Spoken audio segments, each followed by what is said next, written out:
When a new enemy attacked America on the morning of September 11th, 2001, they had unknowingly awoken a sleeping giant. From all over the nation, men and women left their family and friends, their lives and their homes, and answered the call to arms. They came from north, south, east, and west. They became soldiers, Marines, sailors, airmen, and Coast Guardsmen. As of today, hundreds of thousands of Americans have served for what is now their nation's longest war. More and more of them are returning home, fighting new and personal wars on many different fronts. But they are not alone, and they are not forgotten. Their battles are our battles. And while they fight these battles, We are their Overwatch.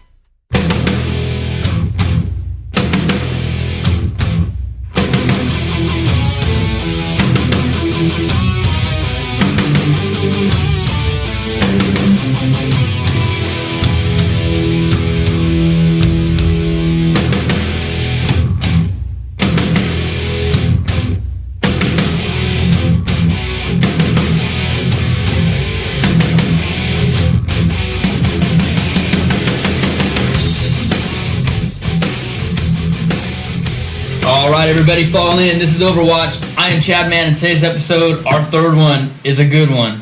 I've been stoked about this one. I've been looking real forward to it. This is probably ever since this podcast came into fruition, I've been looking forward to this episode. I'm itching a lot. You just want to get angry. So, before we dive into it, I just want to say we have a birthday coming up this week. Alright? Marines celebrate their birthday every year, make a big deal out of it. Because it is a big deal. It's the biggest of the year. I can't take anything away from it. But one thing we discussed earlier is that the Army doesn't really take that much. I dated a girl like that announced her birthday every year. But it never changed. But the Army, you know how the Army is, man. The Army's birthday is always not really a big deal when you're in. I mean, it's not my experience. It wasn't as big as the Marines make theirs, you know. That's true. I don't ever remember celebrating. I don't even know. Did we get a day off? Did you ever get a day off for the Army birthday? No, it was always candy. We didn't get a day off either. In fact, we were oftentimes required to buy tickets to the ball, whether or not you wanted to go. They had an Army ball, and I never went to one. Did you guys go to one? Never once. Me neither. No. It's because our balls are just the biggest and best. Exactly. Of all the balls that are out there. So this Sunday. See what you did there? I see what you did there. This Sunday, June 14th, is the Army's birthday, and it's 240 years old. Happy birthday, guys! Happy birthday, Army! Still looking sexy. I'll give it a hua. They started out. Did I pronounce that correctly? Hua? I don't know. I never said it. I never understood that word anyway. I was in for 10 years, never really got it. I hated hearing it. But it started out with 20,000 men. That's it. That's all the Army had. We kicked the British's ass. Well, eventually, but 20,000 men. And two branches. They had combat arms and combat support. That was it. And today there's over 18 branches. I mean, you got chemical corps, infantry, aviation, medical. Well, I think you're more than 18. I don't know if you just. I was probably up in the 20s. I don't know. Don't quote me on that. I didn't do my research. but anyways, today there's over 541,000. There's only one that counts. All right, Google. 11 Bravo. 11 Bam Bam. That's us. Infantry baby. Yeah. But today there's 541,000 on active duty and 205 in reserve. So I mean, here's a big happy birthday to the Army. Yeah, baby. Happy birthday to you guys. Sexy. So now we got that taken care of. Today's episode. Oh boy. Inhale. It's gonna get big, man. Deep. So real quick before I lead into it, I remember the first time I walked into a recruiter's office, right? I was 19 years old. I was 110 pounds. I was a skinny little brat, man. I was nervous. Didn't know what to expect. And when you get the basic... Nothing's changed. Nothing's changed. 150. But anyways, thanks. So anyways, I was a little nervous, man, and then you get the basic, and I remember the first time I saw a CIB. It was on a drill instructor, and I was like, damn, dude, that guy's been in combat. He earned a CIB. And from that point on, I wanted mine. Not so I could wear it, but because I wanted to earn it. You know what I mean? I wanted to do my job as 11 Bravo. I wanted to earn it, right? I also wanted my airborne wings, my airborne status. I got that, and I earned that, right? Every man in this room either earned their CIB, earned their Marine decorations. Combat action ribbon, right? Right? Yeah. Boom. Right? You earned that. It was something that we all eventually earned, right? And it's very I'm sure it's the same for you guys. It's very particular. It's not like because of your unit or anything per se. I mean, it's down to the man whether or not you're because they have. Basically, we had an instance where a section of a platoon had received and returned fire, and the other section hadn't, and they didn't give it to the entire platoon. It was just for that one specific section. So they're very. They defend it. We hold it in high regard for all the branches, I think. Yeah, I think that the Army across the board, you'd probably find a little bit of variance in there, because I think I've talked to guys that were in units that these guys received and returned fire down the road, and they didn't. Okay. And so they might have given So I'm it. sure, yeah. But I think it kind of came and went, depending on what unit you were in, what year you were. Also, it changed a lot when that stupid what's it called combat action ribbon was put into place. Yeah, So a lot of that stuff for the folks. No offense to a lot of support people that we had in our infantry units, but when that CAB came into place, that changed a lot of the game because FOB got mortar and everybody in that entire freaking FOB got a freaking CAB. Right, so. right. Okay, so there's combat action badge and a combat infantry. Yeah, so a couple years ago they changed it so anyone that wasn't a combat arms MOS, if they had engaged in actual combat, they could receive the combat action badge, cap, and so it's a knife and a wreath around it. Pass out like candy. Yeah. But I think it has the same requirements. I don't know. Well, I don't know. So basically, what I'm getting at is that we earn those things, right? There's a couple Purple Hearts in here. There's a few Bronze Stars. We earn those ribbons, those awards, those accommodations. We earn those. National defense. And and we earned it through sweat, rainbow, through tears, sweat, tears, training, professionalism, and in some cases, bleeding profusely, right? I thought you meant the professionalism was inside. But we earn those, and the fact to think right now that there are able-bodied men. I haven't heard of any women, but able-bodied men running around. Oh, there's some women too. Oh, there's lots of women. Okay, lots of women. But that was one here locally, right? Okay, so the fact that there's able-bodied individuals There you go. who you had to catch me there because I was gonna let something out, but who didn't go through that process of nervously walking into a recruiter station, nervously getting on that bus, going to basic, going to train, earning things, going to combat, deploying, and coming back, with what they earned, and they're going around and just putting this stuff on, walking around town, cities, getting free shit from people, just going around trying. That's what they're doing. They're going around. They're lying, and we have a word for that. It's called stolen valor. That's the official word. We have a lot of words for it. But that's what today's episode is 11 Bravos might call it a word, but it's a term. Thank you. Boom. But anyway, so Words. 2 + 2 is 5. don't insult my intelligence. But anyway, so the Stolen Valor Act of 2005 was signed into law by President George W. Bush. The law made it a federal misdemeanor, which I didn't even know there was a federal misdemeanor. I didn't know until I read this. To falsely represent oneself as having received any U.S. military decoration or medal. If convicted, defendants might have been imprisoned or should be imprisoned for up to 6 months, unless, and here's the big one, unless the decoration lied about is the Medal of Honor, in which case imprisonment could have up to 1 year. Okay, so it's a law. It's a law, and these people are going around wearing things, pretending to be pretty much what every man in this room is, and making up lies. And we've all come across it. Very recently, me and Julio came across it on the way from a Dodger game. Yes. We'll tell that story in a little bit. We all have stories to tell. So one thing I want to do is kind of like laugh about it, because it is hysterical, and some of the way these people defend themselves is absolutely hysterical, and the way they carry the uniform. You think if they're going to go out and fake things, they would at least do their research. A lot of it is just completely, you look at it and they look like soup sandwiches. Look like the dictator from some third world country. It's just everything Like hang out. Actually from the movie The Dictator. Like a Mexican general. Yeah. Mexican general. Hey, they're pretty legit. I'm just saying. And it pisses me off when I see it. It pisses me off because we all, obviously we have, combat engine guys in this room, but we've all know what it takes to earn certain things. I just went in briefly about, CIB and the airborne tab. But, if you've earned, your long tab and whatnot, or Purple Hearts, or something like that. It to see someone just walking around there willy nilly like that pisses us all off. Well, it's not necessarily only what we earned; it's what we saw our brothers earn that didn't come back home. Right? Yeah. And that's what pisses off a lot of us. So yeah, it's the whole thing. It's well, it's anything like they tell you when you get the uniform, right? And you first get to the point in wherever branch or wherever, usually I think it's in like secondary school, you start getting liberty, right? On the weekends and whatnot, and they're telling you, hey, or even the first time you go back home on leave, and you're wearing this uniform, you are now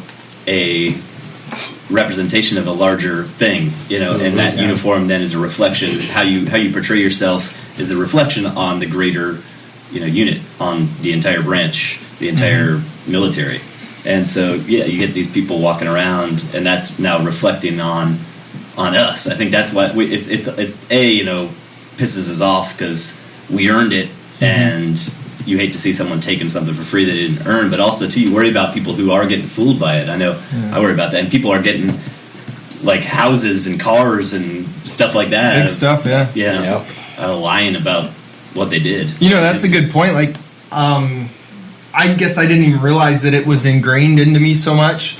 But when I got out and I was working full time, going to school full time, I put on a good bit of weight. I stopped even telling people that I had been in the military because I felt like I was just a fatty running around. I didn't want people looking at me going, well, "You're in the military." And you see some of our people are fat. Most of them are. There's no way they're in. Most of them are. I mean, most of them are. So, did you see the most recent one? The most recent one was that there was a guy in a bar in Colorado.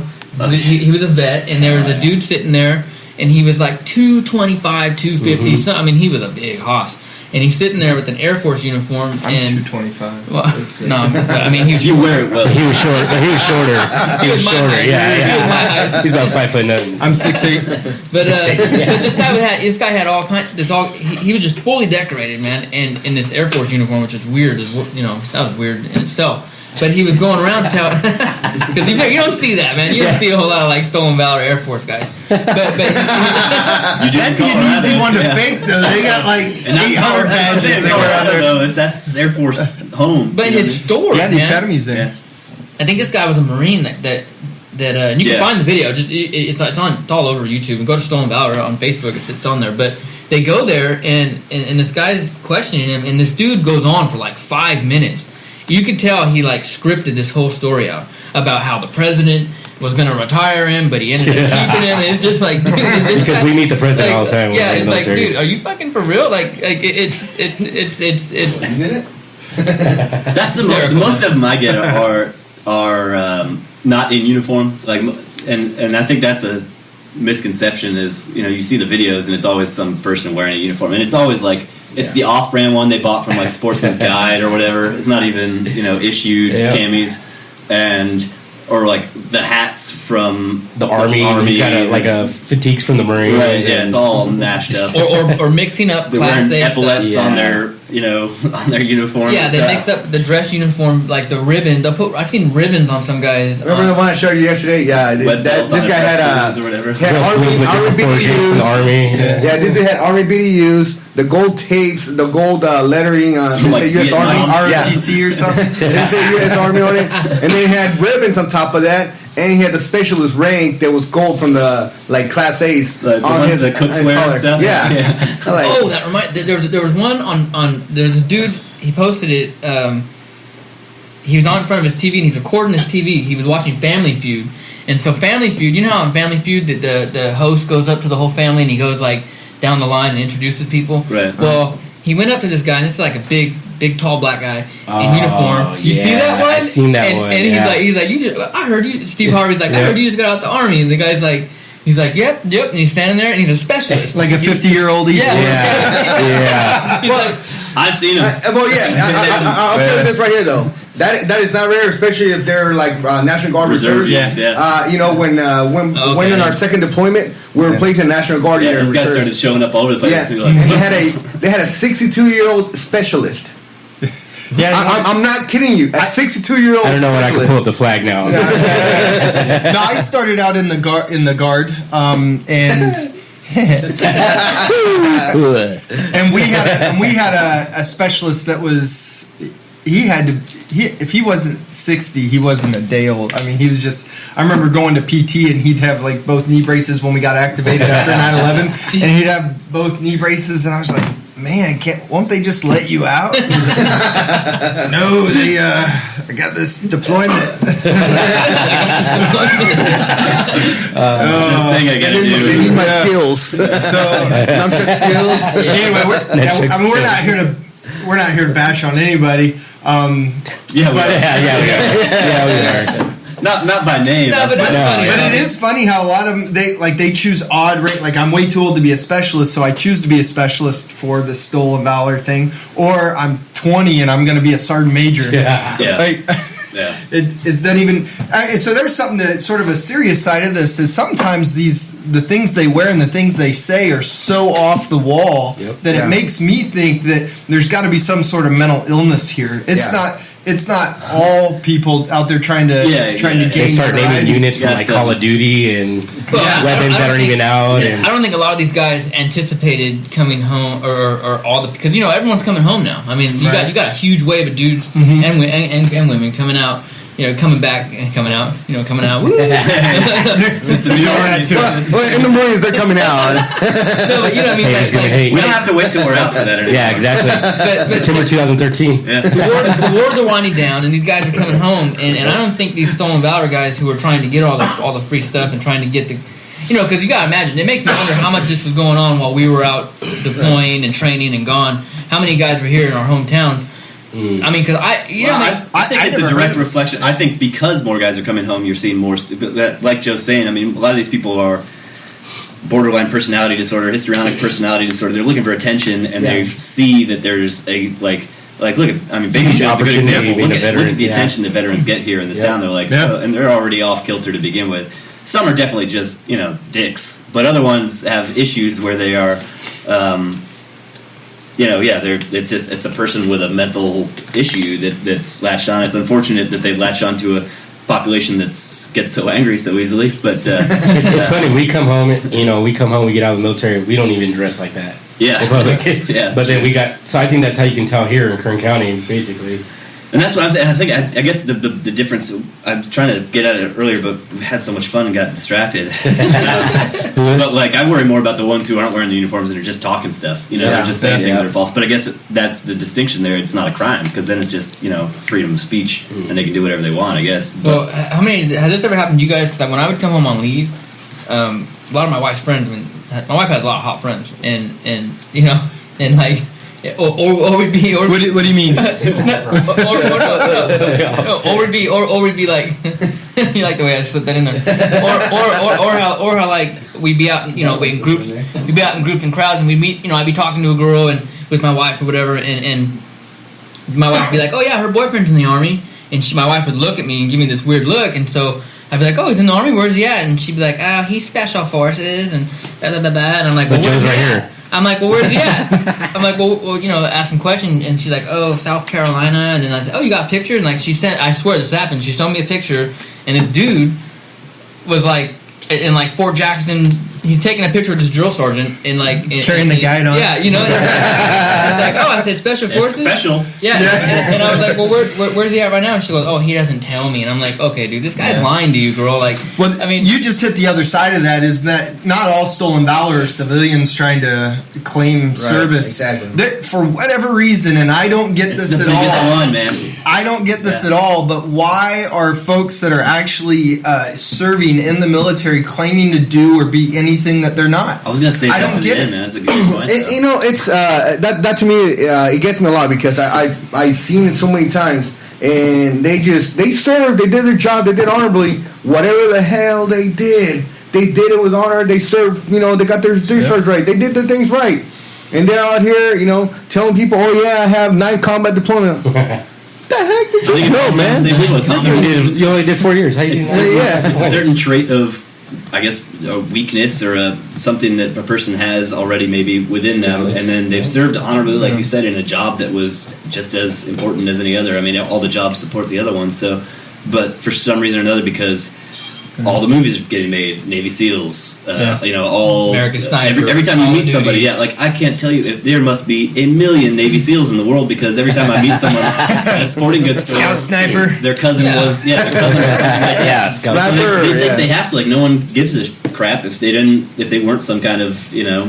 special forces operator. So we all have day jobs in and around the veteran community, and I swear that if I meet 10 folks that are related or have a friend in the military, 9 of them will tell me that there's some sort of special operations, and this is the one I get all the time. Maybe because it's Kern County. Yeah, moms, brothers, sisters, friends. And maybe it's because it's Kern County and there's so many Marine Corps. Marine Corps has such a presence here, but everybody's a Scout Sniper. Like if I had $1 for every Scout Sniper I've met or family member of a Scout Sniper that I met here in Bakersfield, I'd have a lot of money, and I wouldn't need a day job. But and you wouldn't have to meet him, and the circle would close. So apparently, like Scout Snipers is like the largest branch in the entire military, and I met them all. Or they were a Scout Sniper, but then later on you find out, I was attached to them. But maybe you just met 5 people from the same family that you didn't know. So very possible. You made it to the mother, the father, the brother, a friend, all the same. Or you have that other side is that there's the support side, and so they want to say, well, I was, and I get this all the time. We had support soldiers in the unit that I worked in, and most of them would never claim this when you talk to their face, but when you meet their wife or this or that, the wife would tell you, he told us about all the training that you guys were doing and how you couldn't really tell you guys where he was going. Like, he wasn't with us. Well, men have been lying.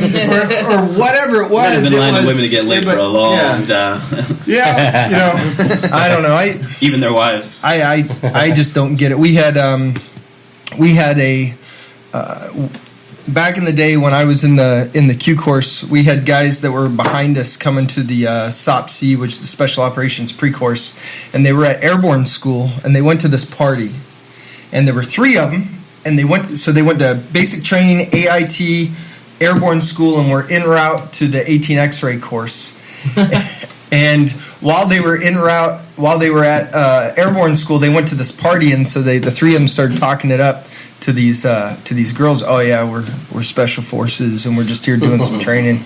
Can't really tell you, what it is that we're doing, this or that. And they're like, oh yeah. Well, their boyfriends were there, and they happened to be from Fort Bragg, and they worked at the Special Forces schoolhouse there on Fort Bragg. So they came over and they introduced them as civilians. Like, oh man, tell us about this. Who do you work for? Where do you work with? Blah blah blah. So anyway, so they show up to the first day of the course, and the entire schoolhouse knew they were coming, and so they were dubbed instantly the 3 wise men. And they had something special for them when they arrived. But these were tabbed guys. They were telling all about what Special Forces was like, and they told them, hey, you could never be Special Forces. Your hair's too short, man. And it was just, your beard's not long enough. Beard's not long enough. Yeah. So. Oh, what gets me angry about it is when these guys lie about having like Purple Hearts and lying about having just injuries. Like there was a guy in Bakersfield. I was in Alaska and I read this article. I just happened to read this article about a guy in Colorado who, and you guys I think I told you guys about it. This guy, he's from Bakersfield. He won a hunting trip to Colorado. They sent him to this hunting area, kind of like something that you went to. But remember that thing you went to for the elk? He hunted, and they gave him a rifle, and then they took his picture, and he told a story about how he was a POW, and how they tortured him, and how he was shot in the stomach. And I read this, and I'm like, 9 times or something. And I was like, nobody heard about this in Bakersfield. So I called to a local radio host down here that I knew, and asked him. And he did his research, and it was on the news and everything. And the guy ended up having to give his rifle back. And I guess he's got some kind of mental disease or something. But yeah, I actually know some of the family, and there's a case where the guy he had some mental issues and was in and out of the hospital. But it's just upsetting because we've all seen or felt ourselves, what goes with it. I mean, our next episode is going to be on PTSD. It's going to be a 2-part episode because I think it's going to need that kind of length of it. But if you want, to me, it's like when I see a guy like that, and I have it, and me and Julio met that guy. I was so pissed that I didn't get to say this, but I wanted to, and I had a few beers with me too, so I couldn't gather my thoughts. But I wanted to say, hey man, you want to be cool? You want to be everything you want to say, man. Take the other side of the coin. You know what I mean? Because the other side of the coin ain't too pretty. It's not too glamorous. You know what I mean? I mean, you want the nightmares. You want to see your buddies hurt. You want to see your brothers go in pain. You want to feel pain, man. Take it. Have it. Go earn that CIB. You know what I mean? Everybody wants to be a grunt until it's time to do grunt shit. Yeah, exactly. So I mean, and that's just kind of like why it upsets me because there's two sides of the coin. You know what I mean? But as far as that story goes, so did we ever tell you about that? I've heard bits and pieces of it. So we went to a Dodger game. Joe was with us. McMap came in. We went to a Dodger game, and we were at this establishment. I was in the vicinity. We were at this establishment. Joe wants to make sure everyone knows that he had to get his rest. I was sleeping in the van. He was in the same vehicle as them on the way to this Dodger game. So we're about to leave this place. This guy is telling this bartender. Well, he was cool all night though. All night, buying his drinks. Buying his drinks. He was cool, and then just closes it out with what was he saying? I mean, he said he was just 101st, third group special forces or something like that. I don't know anything about Army divisions or anything because I was in the Marine Corps. But there's so many. I was looking at Chad and I had a few drinks in me too, and I just looked at Chad and a couple of a lot, and I was just cheering on Chad. It was quite the debacle, but they're everywhere, and that's not how the story ends though. You got to continue the story. Oh well. So basically, what happened? Chad calls him out.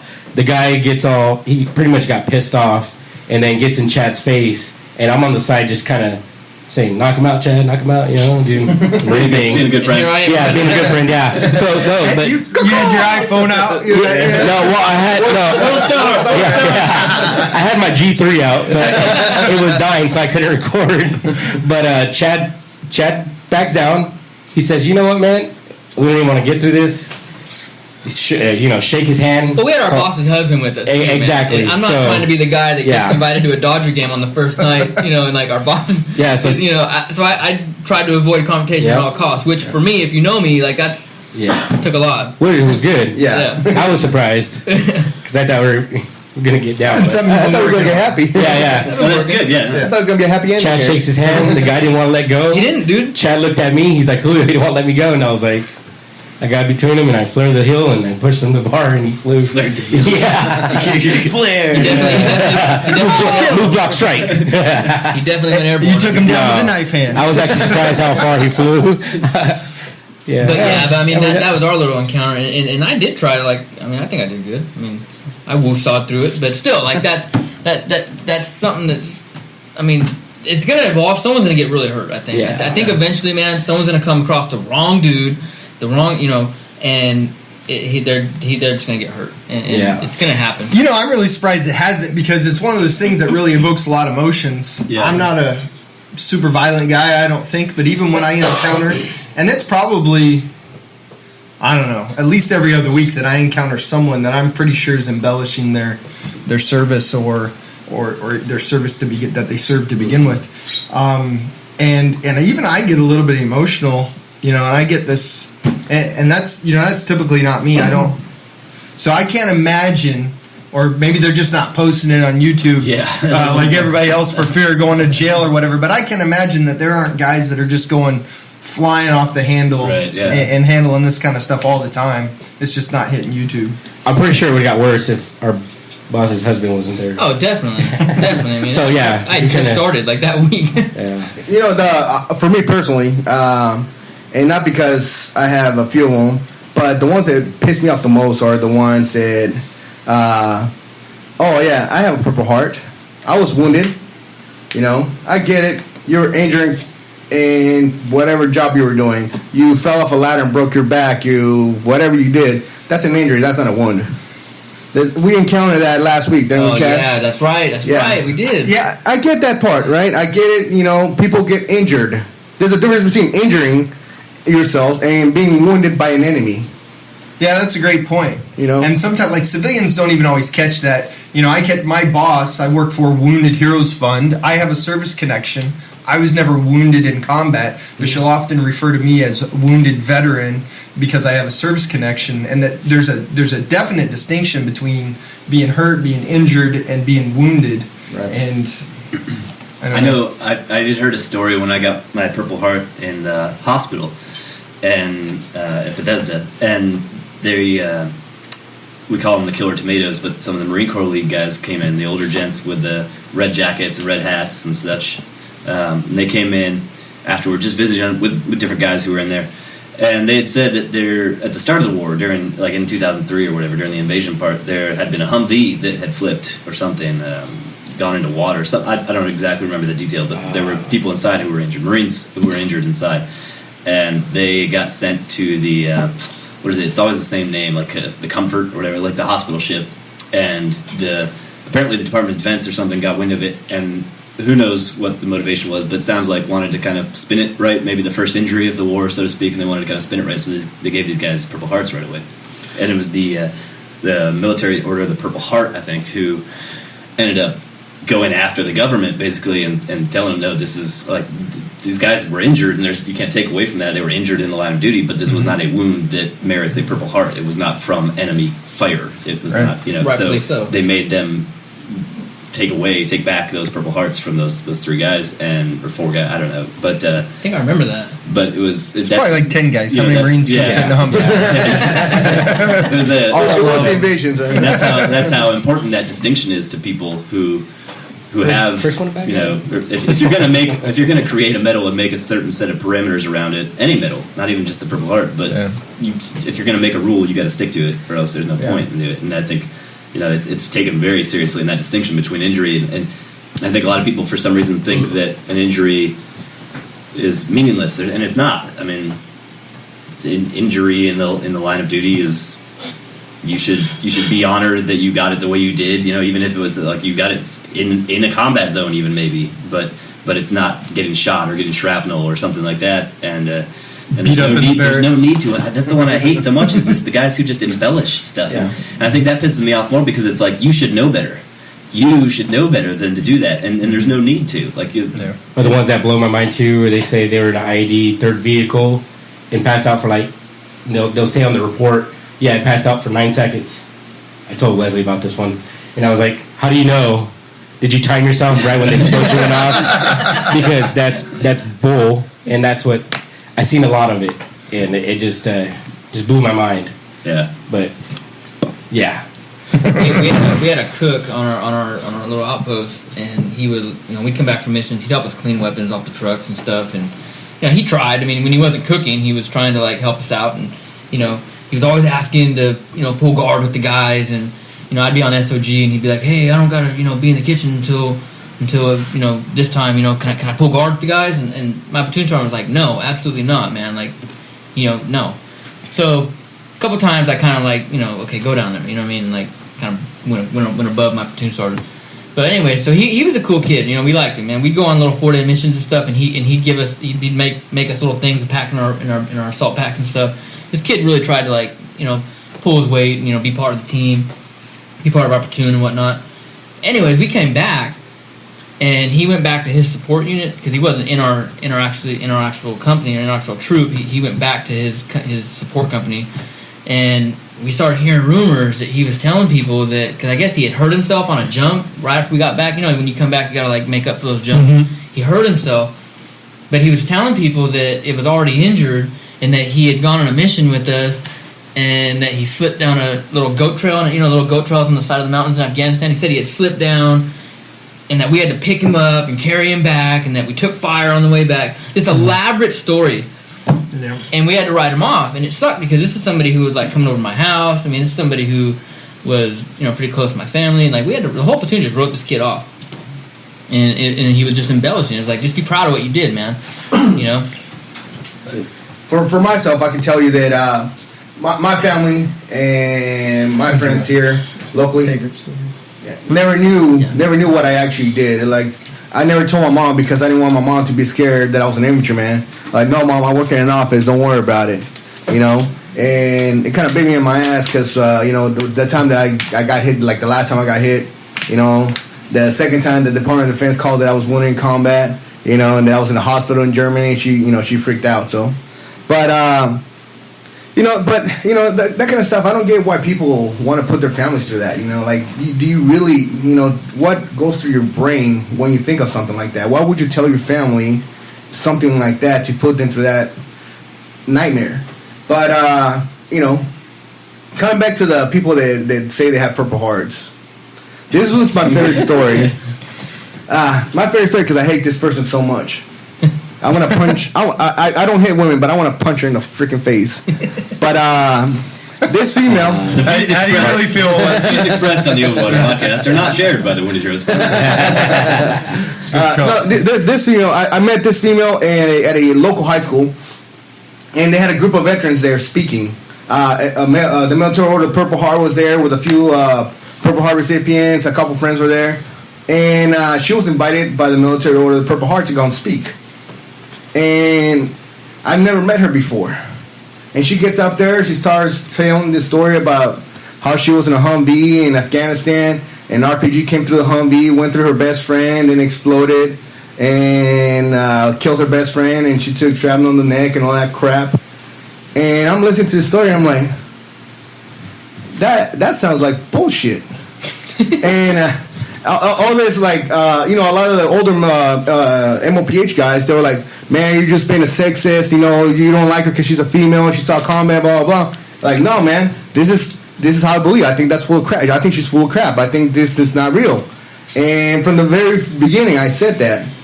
And it kept going, and a lot of people vouched for her. A lot of things went through there, And I said, this is coming from the military of the Purple Heart saying that she's legit.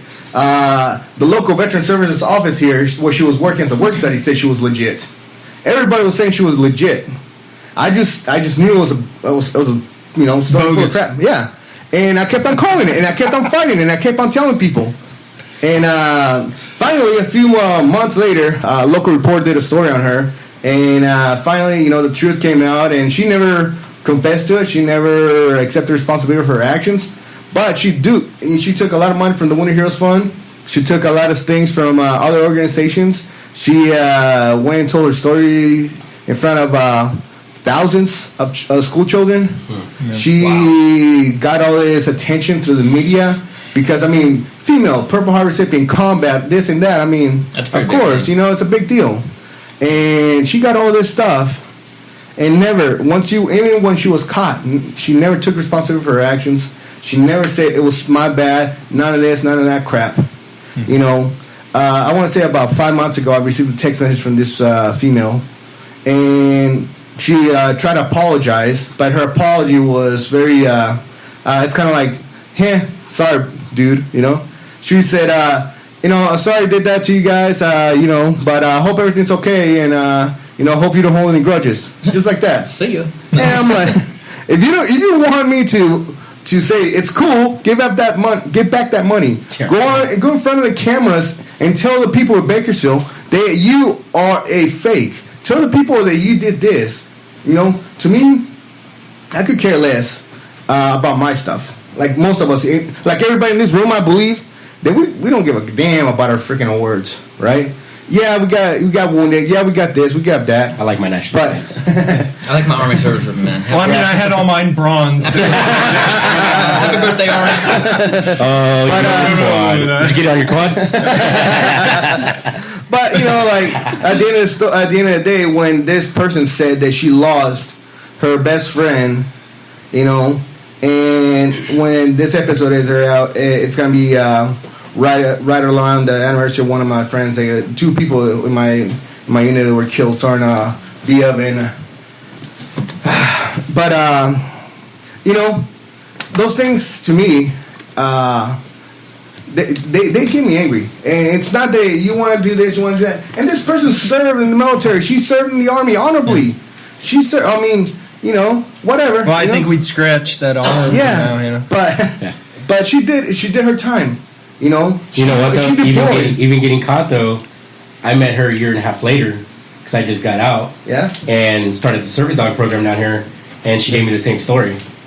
Oh yeah. And for me, it was too fishy, and just made a phone call, which was Wes. And sure enough, he told me just check it out on YouTube or Google her. And I did. It was worth a good Googling. And I just let her know. It was worth the Googling. Yeah, it was. I think, you guys bring up a point that there's nothing we can do about this. It's one of those things. And part of them, especially people, if it turns out, have a mental disorder or condition where they're doing this, there's not really much you can do about that. We can't. No. That's people have illnesses, and that's something. Yeah. And other parts, people are just going to argue First Amendment rights, till the day they die, and there's not really. It's just going to go around and around. But I think the thing that needs to be, brought up is that organizations who are getting ready to give people things need to be a lot more careful about their vetting process. And I think their hearts are in the right places. Yeah, definitely.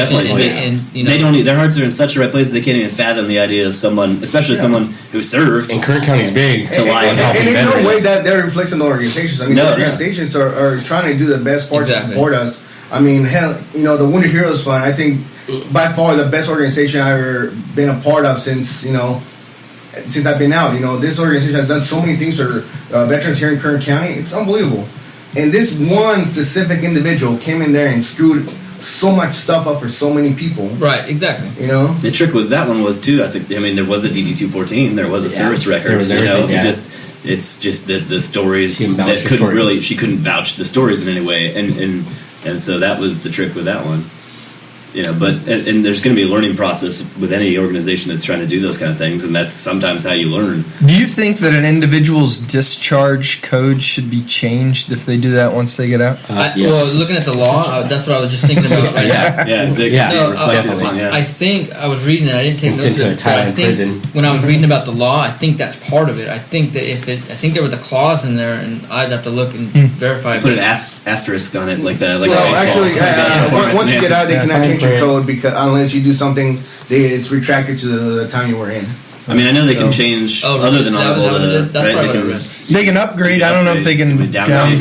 Unless something's retracted to the time you were in because of something you did. Oh, like a UCMJ action or something. Yeah. I don't know. Oh, I don't know. They should. I think in that particular case that's. I'd be honest, I didn't understand much about my whole DD-214 process. I just signed the papers and I left. Freedom! I try to walk outside and not have my cover on just because I want to be badass and walk out 12 years Marine Corps, bye. But right when I stepped out the door, I just put it right back on and went to my car. Walking out, someone's like, "Where's your cover?" Yeah. Okay. Sorry, Major Vines. Yeah. That was a good feeling, though. That was a good feeling. Yeah, it was. For me, not so much now, though. We all love it that day of. Yeah, but now I want to go back. It was a sad feeling for me. I got out at Walter Reed. That's where I did all my stuff at, and I cleared out of Walter Reed. And I wanted to get the hell out of Walter Reed. I hated a lot of the people, staff that was at Walter Reed. No, don't get me wrong. I had great doctors. I had great therapists. I had a lot of good friends there. You're talking about the cadre, right? The cadre at Walter Reed were just so stupid. I wanted to choke them. Actually, I did get into a couple of things with them, But when I got out, it was a sad moment. I signed that DD-214. I was so sad. I said, I'm not gonna get to wear that crap again. I'm not gonna get to go out there and smoke a cigarette with my boys in the field. I'm not gonna get to go out and clear a house again. I'm not gonna get to do that fun shit. But it was a sad moment. But then I came back here and everything got better. So. Yeah, it sounds like a commercial, like a Folgers commercial. Nothing in the morning like that cup of coffee. Yeah. Nothing in the morning like smoking a cigarette in the field with your boys.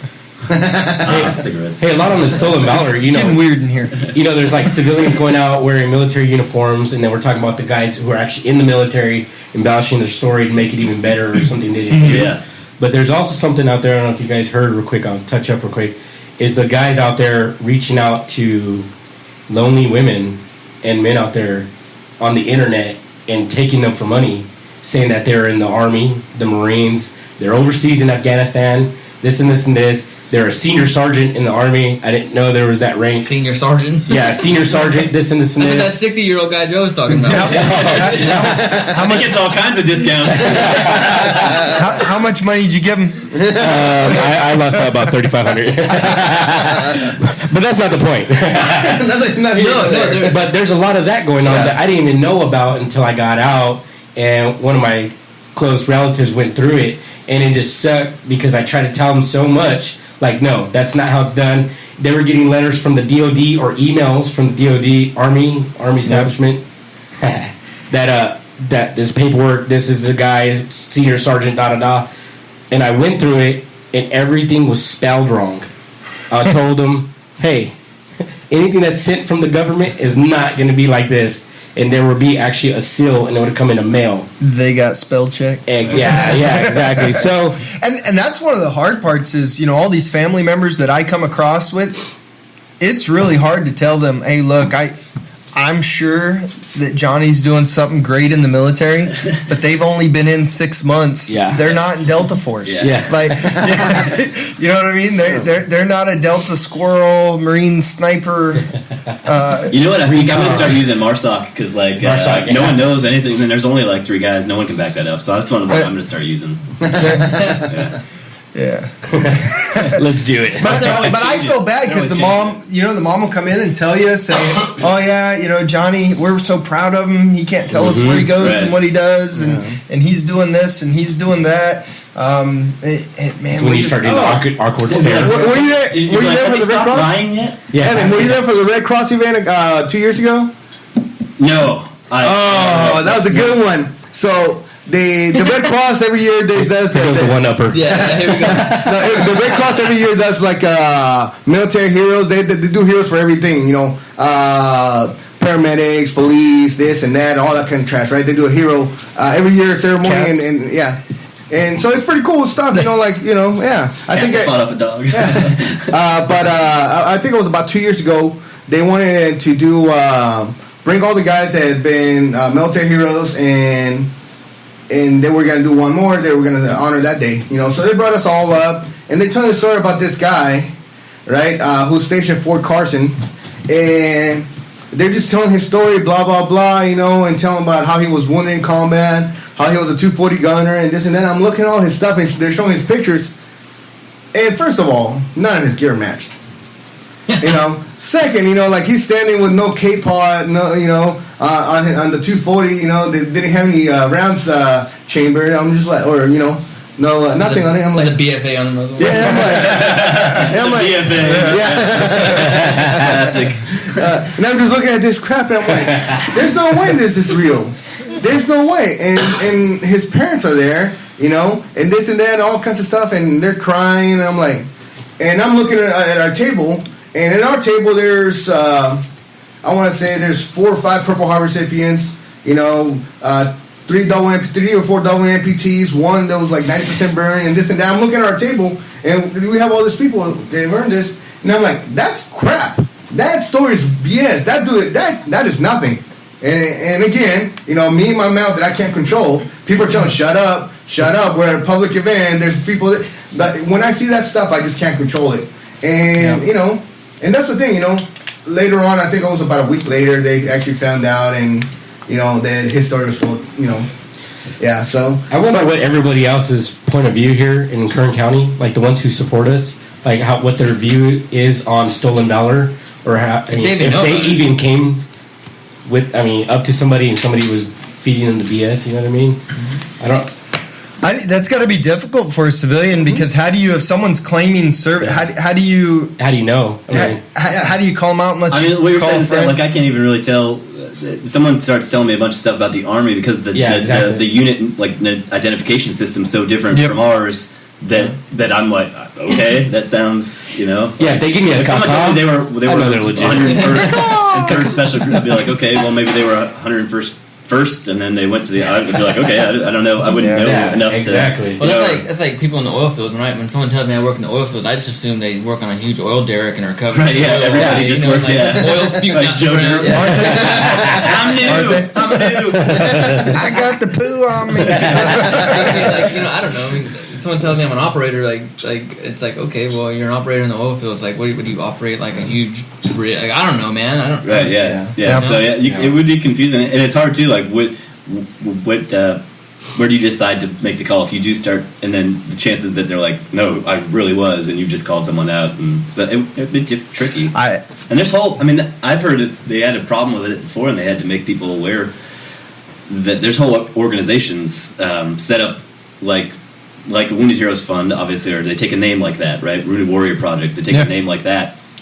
Heroes United Fund or something like that, and they ask for money from people, and they are not giving any of that money away. It's a guy in his garage getting money from people. On the guys, under the guys that his money's going to help. Because nobody knows. Yeah. Wow. They just think here's an organization helping out veterans. Well, and in that case, you have if it's a legit organization, it's going to have a tax ID number. It's going to have its 501c3. Exactly. But how do you do that with a veteran and say, hey, can you show me your DD-214? Oh, they say 501c3 pending. I mean, okay, don't give to say there's not loopholes you can't work around with that with people. I mean, it's like someone clever enough can figure out a way to make that work to their benefit too. So, but the other thing is too is that there's a lot of things that are going on. Those things, organizations, all that trash. The other thing is that at the end of the day, they are a bunch of us. We are a minority of people that have served, but we are a bunch of people that did serve, that did see combat, that did our job. And at the end of the day, that's all that matters. And when we catch those people, the thing is that we got to do is call those people out, get them to get the people to know that they're not what they say they are, and not because of us. Because they're taking from people that can't defend themselves. Right, people who are no longer here. Yeah. And there are organizations like Stolen Valor that are going around and doing and fact checking on people, and that's cool. I'd never even heard of Stolen Valor until I had someone call me and was fact checking on me. And I was like, who are you? What do you? And we kind of went back and forth on the phone and via email. Like, who are you? What do you want? He's like, well, who are you?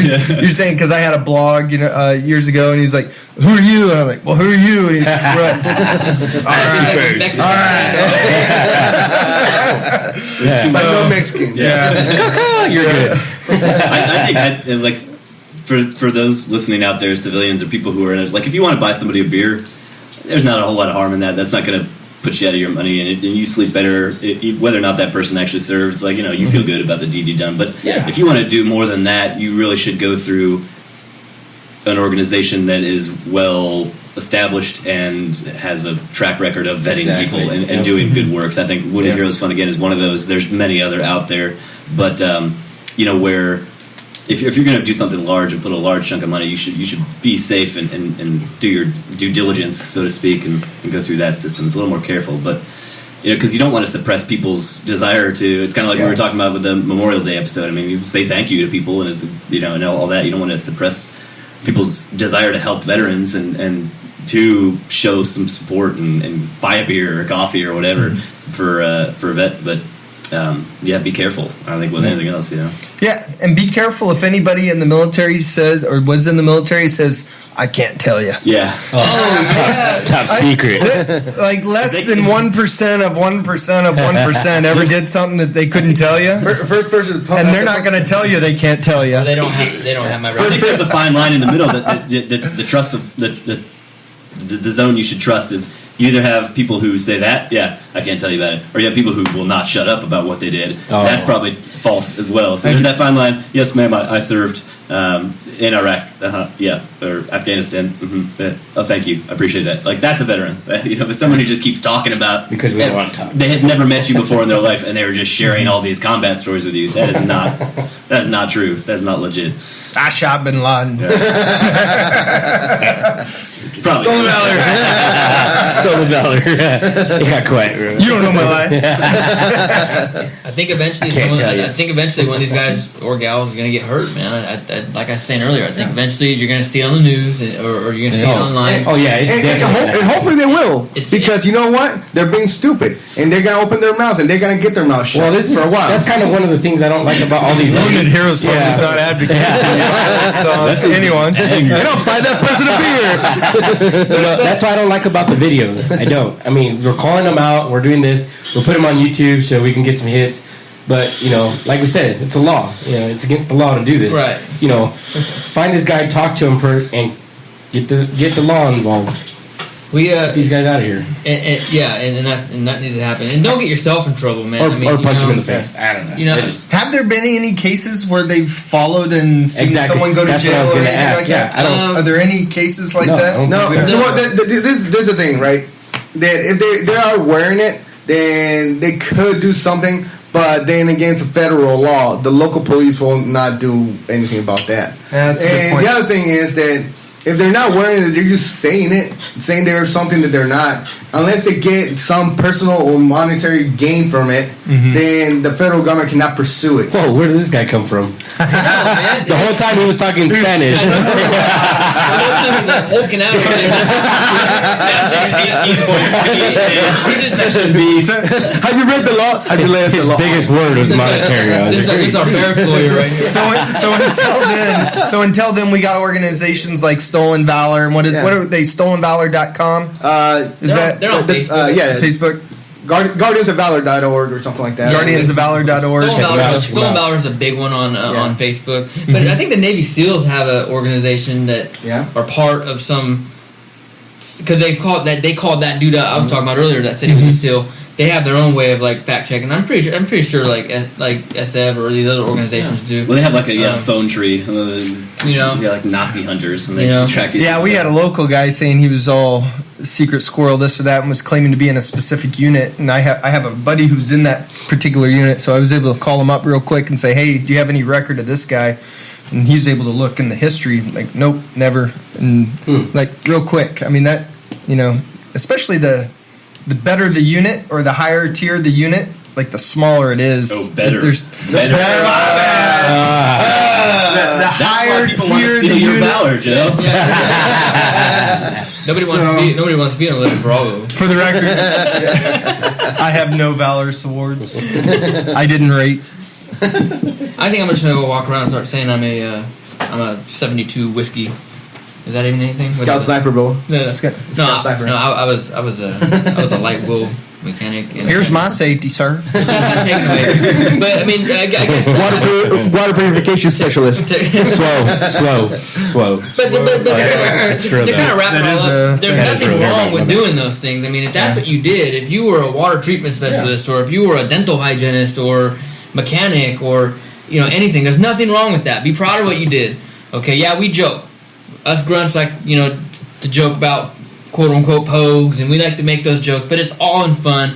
We all have pride in what we did. Be proud of what you did. You served your country in a time of war. Something has to be said about somebody during a time of war walking out their front door into a recruiter's office and choosing to join the military, knowing full well that they're putting their lives in danger. I mean, how many people support MOSs do we all know of or have heard of in our units who died just transporting water from one fob to the next? Right? So be proud of what you did. Good on everybody that raised the right hand. Be proud. I mean, it's all jokes. We all like to joke around and everything, but be proud of what you did. With that, we're going to close out this episode. This was awesome. Join us next week. Next week, we're going to have a 2-part episode for PTSD. It's going to be a big one. I'm sure the emotions will probably be up and down on that one, but it's going to be very informative, very, very deep, interesting, good, and a necessary episode, I think. So, you guys all have a good weekend. Have a good. Happy birthday. Yeah, happy birthday, Army. Happy birthday, Army. Take care. Happy birthday. All right, guys. Haters gonna hate. For Wounded Heroes Fun, for Joe, Evan, Julio, Wesley, I'm Chad Mann. Out. Get calm.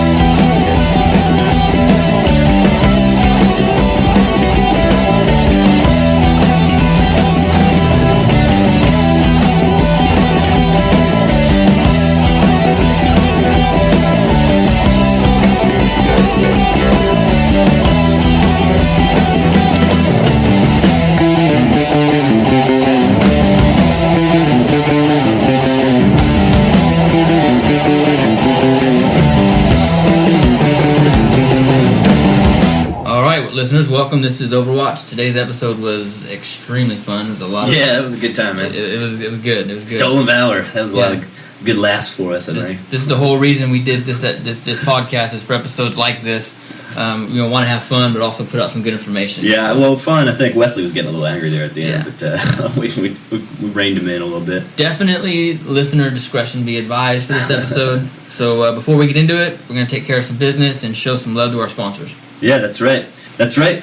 Like always, our show today is brought to us by Mike and Sherry George out at Agape Mortgage. Mike and Sherry have been doing a great job with this community, helping veterans in particular, navigating that VA home loan process. It's supposed to be made super easy for us, but it's still a bit of a maze, and Mike and Sherry can help you navigate that. They've been doing it for over a decade now, and they're backed by the power of Sierra Pacific Mortgage Companies, which is one of the largest in the nation, so they've got that power behind them. Go over and you see Mike and Sherry. You might see them around town too. They're great folks, but you go over to Agape Mortgage and get that confidence you need before you go into the home buying process. You can find out more about them at www.agapemgtco.com. I think that's like Agape Management Co. abbreviated. Or by calling them at 661-324-2427. Our other sponsor is going to be Linda Benalis with the Bakersfield Real Estate Group. Linda has also been specializing in helping veterans get to homes. Now, you get your VA pre-approval going with Mike and Sherry, and go over to see Linda. She'll help you find that house that's perfect for you and your family. We all want that when we get back, want to invest, right? And we're home, we're ready to settle down and get our little kingdom. And Linda can help you do that. For more information about her, check out her personal website at www.lindabenalis.com. That's LINDABANALES.com. Or call the Bakersfield Real Estate Group and ask for Linda at 661-368-3770. That's the business for us, man. Yeah, let's get right into this show. Stolen Valor. Here we go. Let's kick it off.